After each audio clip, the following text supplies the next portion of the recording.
Have you ever listened to a piece of music and felt something just profound?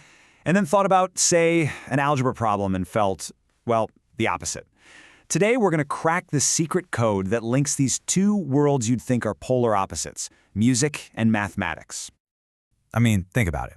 On one side, you've got music. It's all about art, feeling, raw creativity. And then over here, you've got math, logic, patterns, absolute precision. They seem like they couldn't be more different, right? So the big question is, how on earth are these two things so deeply and fundamentally connected? That's what we're going to get into. Well, the answer actually starts when you look under the hood of music itself. It turns out there's this kind of hidden mathematical blueprint, the very foundation of what sounds good to our ears. Harmony, chords, scales. It's all built on a bedrock of mathematical ratios. And to find where this all started, we've got to jump in a time machine and go way, way back, all the way to ancient Greece. Yeah, this isn't some new age idea, it's an ancient discovery. And the guy most famous for it, the one and only philosopher and mathematician, Pythagoras. So, what the ancient Greeks came up with is a system we now call Pythagorean tuning. At its heart, it's all about organizing musical notes, or pitches, using really simple mathematical ratios. This was basically the first formal system that literally turned numbers into the music we hear. So how does it work? It's actually kind of mind-blowingly simple. Picture this. You take a string on an instrument and pluck it. Got that sound? Okay, now cut that string exactly in half. That's a 2-to-1 ratio. And pluck it again. You get the same note, just an octave higher. A 3-to-2 ratio? That gives you what musicians call a perfect fifth. The point is, these simple, clean, whole number ratios create the most fundamental and pleasing sounds in Western music. But wait, it gets even cooler. The connection goes way deeper than just those simple ratios. Turns out, some of the most famous mathematical patterns we see all over nature are also hiding inside our music. It's almost like the universe itself is the composer. It all starts with maybe the most famous number sequence out there. We kick things off with the number 1. And then we add another one. Now, the rule from here on out is super simple. Each new number is just the sum of the two that came right before it. So you get 1 plus 1 is 2, then 1 plus 2 is 3, 2 plus 3 is 5, and on it goes. You've probably heard of it, the Fibonacci sequence. And here's the wild part. This exact pattern shows up in music, sometimes dictating how many bars are in a section, or the precise moment a song hits its big, powerful climax. And believe it or not, it doesn't even stop there. There's another pattern, pulled straight from nature, that pops up in music all the time.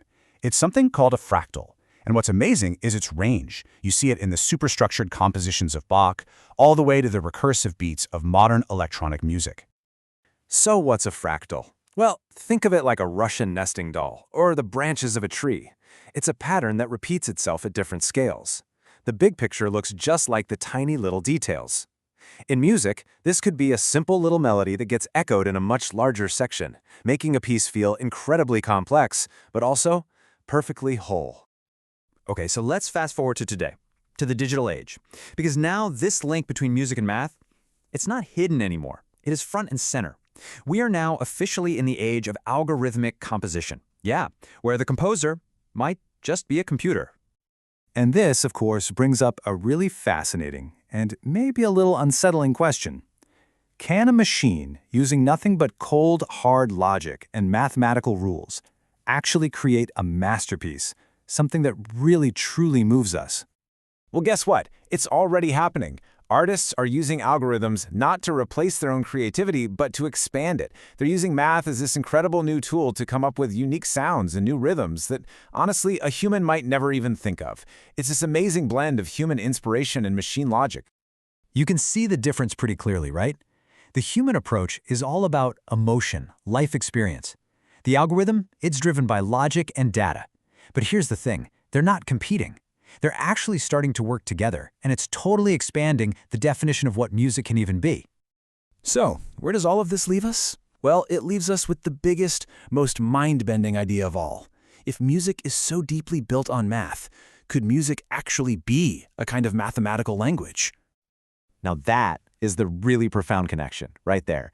The idea that these abstract mathematical structures aren't just for organizing sounds neatly. No, they're actually capable of communicating complex emotions, of telling stories, just like words do. It's the ultimate bridge between the abstract world of numbers and the deeply personal world of human feeling.